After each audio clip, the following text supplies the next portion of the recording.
Hello everybody, it is time once again for stories. I will once again be reading from 13 Offerings, my first novel, anthology novel, fantasy stories with tons of monsters and creatures and all sorts of good stuff. Let's see here. Thank you guys all for coming. I really appreciate you guys watching. Hi. I hope you have been enjoying the readings. We are a little over halfway through 13 Offerings, so hopefully everybody's enjoying it. Go ahead and feel free to put your headphones in for this reading. I'm not going to be doing anything too crazy. Again,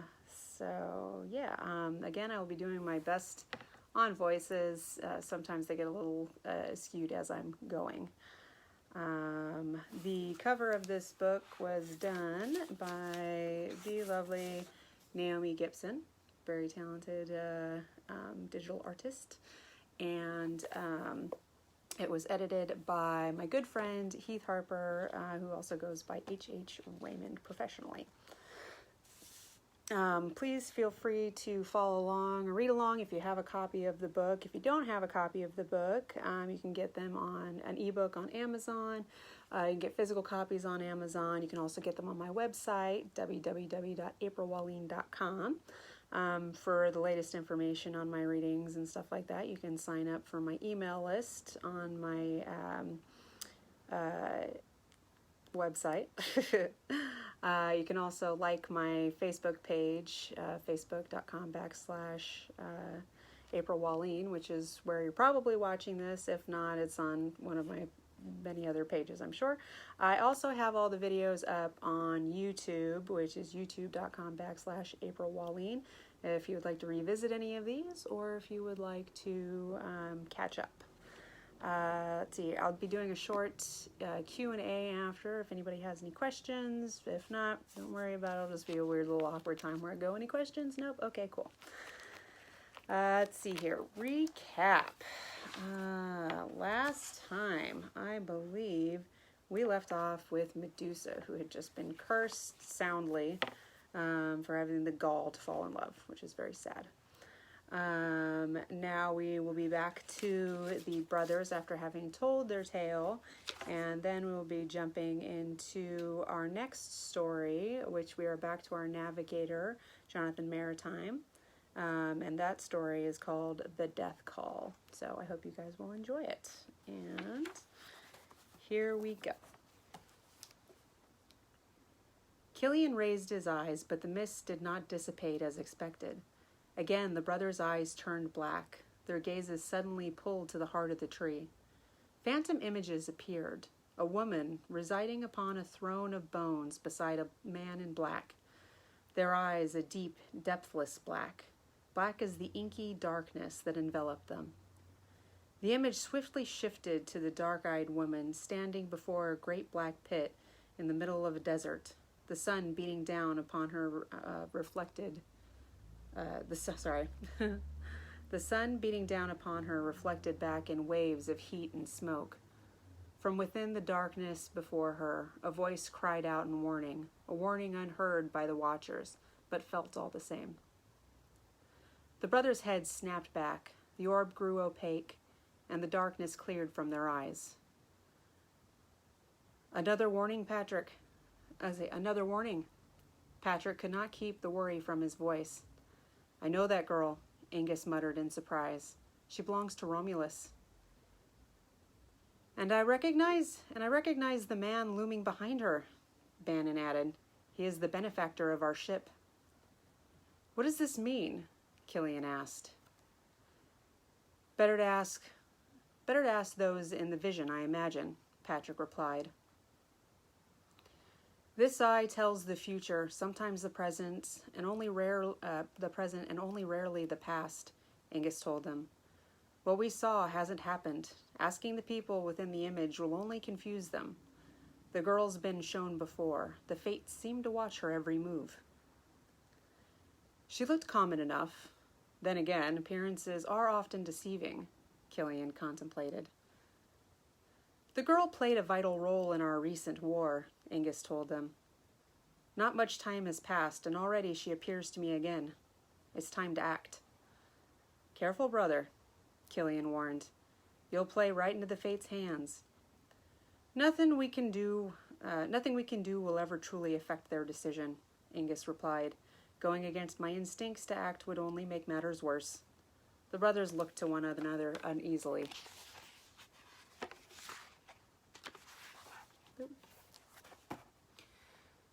Let's get on with it then, Angus said tensely.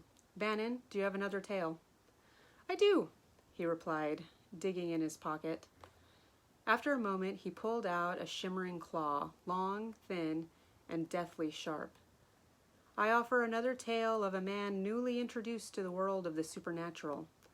I sacrificed the talon of a sea creature who nearly had the opportunity to bury this very claw deep into the throat of the story's hero. Bannon placed the talon upon the great oak table. There it grew translucent, and it began to liquefy. Water.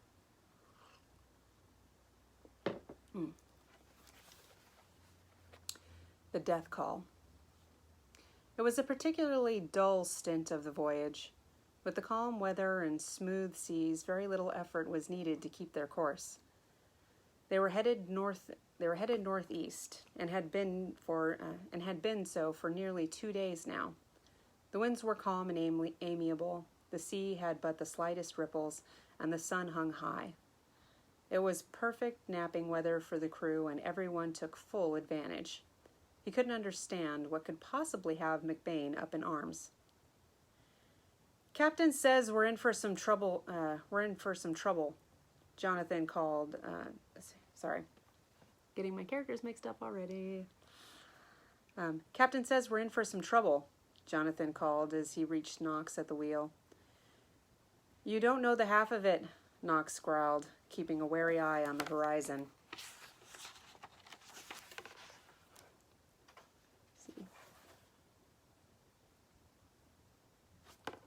Sorry, my pages are sticking together, which is always fun. May I ask what it is? The trouble, I mean. You'll see soon enough. Just do as you're told, and you should come out fine. Yes, sir. Jonathan had grown accustomed to these vague responses, though whether they were intended for keeping the crew from panicking or the sick joy of watching them squirm with curiosity, he could never be sure. The captain had warned them of difficulties on their horizon, but no one aside from Knox seemed anxious. Other than showing her face for morning announcements and holding a brief meeting or two, McBain had stayed in her quarters. Jonathan thought it a shame she refused to join them on deck for some sun. It wasn't in her nature, though, to loll about with the crew. He desperately longed to speak with her about things past, but in these long months there never seemed to be a moment alone with her, and he dared not speak of such things in front of the crew. Once Jonathan had his fill of the sun, he decided to join Knox at the helm. Since their encounter with Leto, Knox had been sure to keep Jonathan included in the plotting and navigation of their trip, though neither he nor the captain gave Jonathan much clue as to why they were traveling to any specific destination. Just the tide tables, maps, and general heading. Jonathan headed to the aft cabin to double check their route when something in the distance caught his eye. It wasn't anything spectacular. It might have gone unnoticed if not for the fact that there had been nothing for days. A thin, dark ribbon sat on the horizon and stretched as far as the eye could see in either direction. Jonathan consulted his maps. They were quite some distance from the rocky barrier ahead, but the fact that it was already visible astounded him. How large could the barrier possibly be? As they sailed closer, Jonathan refused to believe what he saw. The rocks ahead weren't just rocks. They were veritable mountains, standing in a long line, impenetrable and impervious to the crash of the sea. In either direction, the mountains spanned, seeming to go on forever. It was an impossible notion, but Jonathan had never seen anything like it. The entire crew had gathered near the bow to stare at it and wonder. Squinting, He could just make out the lethally sharp points and ridges of the jagged mountains when the captain appeared on deck. The crew snapped to attention, but she only nodded at Knox to follow her below deck. The crew stood in confusion as the ship neared the great break in the rocky face. It was time to man their stations, but no orders were given. The men just swayed with the rolling of the ship and waited. A few moments later, their confusion deepened as Knox and the captain emerged with armfuls of bandages. Take one of these cloths and bind your ears," McBain commanded, much to the bewilderment of the crew. "After, tie your lifelines and report to your stations." The captain's voice dropped an octave as she looked hard at the men before her. "You are ordered to keep your bandages in place, no matter what you see or think you hear. This order stands until you're personally instructed by either me or Mr. Knox to remove the wrappings. Is that clear?" Bewildered, the crew's "Aye, Captain" was brisk and immediate. "Keep your heads up, stay steady, and watch for my signals," she continued. "We'll make it through this unscathed." Knox and McBain ensured that every man had tied his bindings firmly. Jonathan tried to ask what was happening, but Knox's lips were set in an uncharacteristic grim line. Curious, Jonathan watched as Knox secured his own bindings and the captain checked them. All was eerily still as they continued towards the cliffs, trussed up in their peculiar restraints. He didn't see why the lifelines were necessary. While the sky above was certainly gray, the weather was perfectly calm and still, with just enough breeze to billow their sails, bringing them closer to the rocky cliffs. Now that the Persephone was close enough, Jonathan could see they would have little trouble navigating the pass. They could sail between the soaring cliffs with ample room on either side of the hull. The crew held their puzzled silence as they drew closer to the cliffs which grew more looming and menacing with each passing moment. The reason for the lines soon became clear, but not the bandages. Why wouldn't she just tell them what was happening?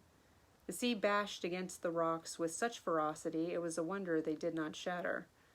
In some places along the land, the water pooled into dangerous sinkholes. Should they hit even one, they would be hard-pressed to get out again without crashing into the jagged rocks. It wasn't an ideal path, but they had sailed through far worse.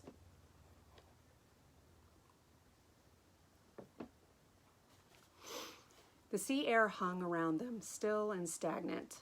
Luckily, it was just enough to keep them headed through the treacherous divide.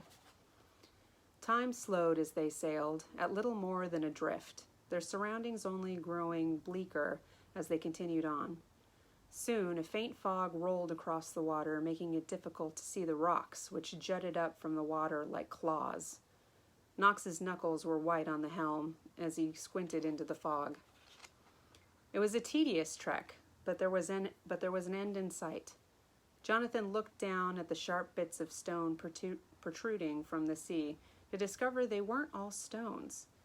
Some were wood with stays and ropes around their base. These weren't rocks, but wrecks. Like iceberg, the greater parts of their broken hulls and masts lay beneath the fog and water. Looking ahead, more ships' hulls could be seen. A chill ran down Jonathan's spine. Strange trees grew all around, springing up from the water like thin white arms. These stark forms, in actuality, were bones, piled high and held together with bleached sinew. The crew stared on in horror. However, the captain only looked ahead, signaling every now and then on which direction the sail should turn. Reluctantly turning his attention back to the Persephone's bow, Jonathan struggled to decipher what he was seeing. Halfway up the rocks ahead, he noticed 3 thin white lines upon the cliff face. Atop each line was a smudged blot, one red, one black, one gold. He could not turn away as the ship grew level with this newest oddity. Then he realized each smudged blot was actually a head attached to the body of a woman floating against the sinister cliff face. McBain stood unfazed by these creatures and continued calmly signaling the crew. Though startling and unnatural, the beauty of these three women was undeniable. They looked down on the crew with their arms open in welcome. Were they angels of the sea guiding sailors through this rocky channel? Jonathan saw their lips mouthing words down at the crew. For a moment, he forgot the bindings around his ears. Glancing back yet again, he saw the stern set of the captain's jaw as she glared up at the shimmering women. It then dawned on him that they might be the danger McBain guarded against. McBain turned suddenly, concern etched upon her face. Jonathan followed her gaze to one of the men below who had wandered to the edge of the ship, his ear bindings half off, stretching his lifeline as far as it would reach. Knox was busy at the wheel, and the captain had to direct the crew. Jonathan knew he had to help. With a nod to the captain, he untied his own lifeline from the railing and headed down to the quarterdeck stair to the man straining desperately towards the three mesmerizing forms. The man's bindings now hung loosely around his neck as he pawed mindlessly at the knot of his lifeline. Jonathan quickly refastened his own lifeline to the lower railing and turned, trying to get the man's attention. No matter what he did, the crewmen paid him no mind. Jonathan looked back to the captain, who motioned for him to cover the man's ears. Catching on, Jonathan rewrapped the man's head, but the sailor suddenly flailed in protest, knocking him backward. Annoyed, Jonathan continued his struggle, only to receive a nasty blow to the side of the head. Jonathan's world tilted and his ears rang as he grasped at the man. Then he heard it. Singing. Dumbstruck, he locked eyes on the women above. Their song pulled at him like nothing he'd ever known. They sang such sweet notes. Songs of far-off seas he'd never before heard. Songs of longing and desire, songs of promise and songs of triumph. Their beauty filled his vision. He saw distant, unexplored lands with great vast oceans leading to the heavens. Stars hung so tightly packed he could not hope to ever count them. He walked across glassy pools of gently churning water. Jonathan needed no boat to explore. He was free to roam wherever he wished. The seas were his to command. The stars begged to tell him the very secrets of existence. Suddenly and painfully, these infinite lands of euphoria were wrenched from his grasp. Agony racked his midsection as he looked down upon jagged rocks and crashing waves. Jerkily, he was pulled back. McBain stood above him, checking his bindings and retying his lifeline. When had it come undone? Jonathan blinked at his surroundings. He stood at the railing, drenched with seawater and aching all over. The ship's port side hugged the jagged space between the cliffs, rocking back and forth, nearly hitting sinkhole after sinkhole. An ill-tempered gust of wind now blew. All around the crew fought to keep the sails taut and the ship on course. Wincing, Jonathan got to his feet and sprinted to the helm to assist Knox, who struggled with the wheel. Working tirelessly, they sailed straight through the center of the great cliffs. All eyes were downcast, all bindings firmly wrapped. Finally, the cliff walls broke, and the Persephone was in open waters yet again. They had escaped their would-be grave. Thankful to be alive, but desperately restless, Jonathan wanted to turn back. He needed to return to the stunning land he'd only briefly glimpsed. Needed to skim the starry waters of those distant lands. It took him some time to realize he was pulling at the helm, struggling against Knox's steering. Shaking uncontrollably, he released the wheel and dug his fingers into his hair as he tried to push the visions away. "Take a break, Maritime," Knox quietly commanded, his eyes full of pity. Jonathan only nodded and went to the deck to assist the belaying ropes. Slowly the crew shrugged out of their lifelines and ear wrappings like snakes sloughing off old skin. They blinked and shook their heads as though waking from a dream. Once they were on a steady course, Jonathan approached the captain. "What happened back there?" "Sirens. I've dealt with them before," she replied as she nodded to Knox and headed past him down the stair to her quarters. Jonathan pursued. "Is that why you didn't need the ear bindings? I saw things back there." "What happened? What did I see?" "I don't know, but Knox has been through it. It is said their song reveals your deepest heart's desire. Perhaps you can ask him sometime." "When did you encounter these creatures?" Jonathan asked and couldn't help what he would say next. It had been bottled up for far too long, and he was too weak to keep it at bay. "Was it before or after you rescued me from servitude?" Moira froze just before reaching her door, and turned back to Jonathan. Moving close to him, she looked him straight in the eye.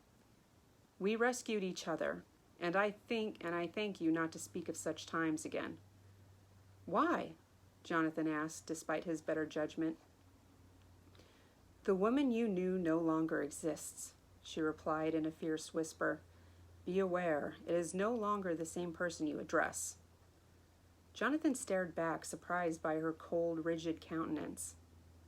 "I think you're right," he replied. "That Moira would have warned me of danger, would have warned her crew." "You had what you needed to know. Would you or any of the crew have believed we were to encounter sirens?" Jonathan could only shake his head. "Is that all, crewman?" "Yes, ma'am," he replied through tight lips. She turned quickly, disappearing into her chambers. For the first time, Jonathan wondered just what he had gotten himself into by boarding the Persephone. Okay, and thus ends, I believe this is the third part of the Maritime series. I hope you guys enjoyed the reading. If there are any questions, feel free to type them in the chat box. If you are enjoying the books, feel free to check out my other works on my website, www.aprilwahlin.com. Hello, David. I hope London is wonderful. And yeah, until next time, I will have another short story. We will pick back up with the brothers, and let's see what our next story has in store. It is The Other Charming Boy, which will be a little more comedic, and is from a different group of stories. The same world that the Gingerbread Witch story that I read earlier was from. One of the stories that I have to re-record since I was trying out all the different streaming options. Anyway, again, I hope you guys all enjoyed, and I will see you guys next time. Bye.